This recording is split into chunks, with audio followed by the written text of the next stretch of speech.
দিলীপ ঘোষ মুখ খুলতেই পরপর তো বিজেপি নেতাদের। এবার নববিবাহিত আহ্লাদে বিগলিত দিলীপ ঘোষ ভাগ্য তাকে কোথায় নিয়ে যাবে কে জানে।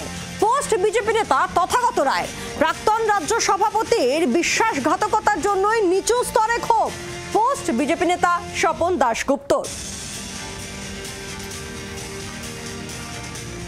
অর্জুন সিং এর বক্তব্য শোনাবো, ফাল্গুনী দত্তের বক্তব্য শুনবো।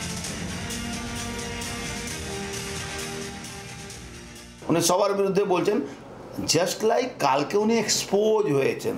আমাদের সিনিয়র নেতৃত্বকে আমি বহুদিন বলেছিলাম যে এই লোকের উপরে আপনারা বিশ্বাস করছেন যে লোকটা সরাসরি মমতা ব্যানার্জির সঙ্গে যোগাযোগ রেখে ইনি চলেন। তৃণমূলে যাওয়ার উনি চলে গেলে দলটা বাঁচবে।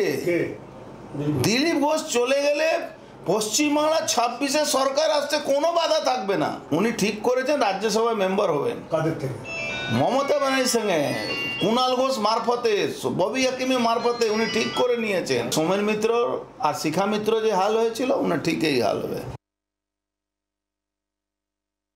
আমরা দেখেছি যখন প্রধানমন্ত্রী ডাকেন কোনো কার্যক্রমে, কোনো কর্মসূচিতে, অনেক সময় দিদিমণি যান না, বা যদিও যান মুখ্যমন্ত্রী প্রধানমন্ত্রীর সাথে কথা হয়, তারপরে সেটা নিয়ে একটা মুখরোচক গল্প তৈরি হয় যে এদের মধ্যে সেটিং হয়ে গেছে। এটা বাংলার কালচারে রূপান্তরিত হয়েছে। কোনো জায়গায় গেছে, সেখানে মুখ্যমন্ত্রী ছিলেন, দিলীপ দা এমএলএ ছিলেন, তিনি একজন এমপি ছিলেন, রাজ্যের শুধু রাজ্য সভাপতি ছিলেন না, তিনি সেন্ট্রালেরও তিনি ভাইস প্রেসিডেন্ট ছিলেন কেন্দ্রের।